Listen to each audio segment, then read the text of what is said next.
ଏଇଟା ସବୁ ପିଲାଙ୍କ ମଧ୍ୟରେ ଥାଏ।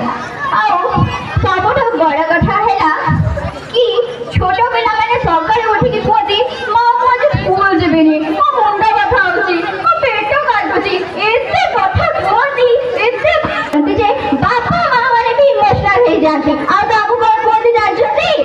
କଣ କୁହନ୍ତି? ଆଜି ଘରେ ରହିଯା। ଠିକ ଅଛି, ଆଉ କଣ କର? ଗୋଟେ ଛୋଟ ନୃତ୍ୟ ପ୍ରଦର୍ଶନ କରିବାକୁ ଯାଉଛନ୍ତି ଆମର କୁନି କୁନି କଳାକାର ମାନେ। ତେବେ ଚାଲନ୍ତୁ ଜୋରଦାର କରତାଳି ଦେଇ ସ୍ୱାଗତ କରିବା ଆମର ସେଇ କୁନି କୁନି କଳାକାର ମାନଙ୍କୁ। They can't, and I'm leaving for me, it's a leave, pick a fire on the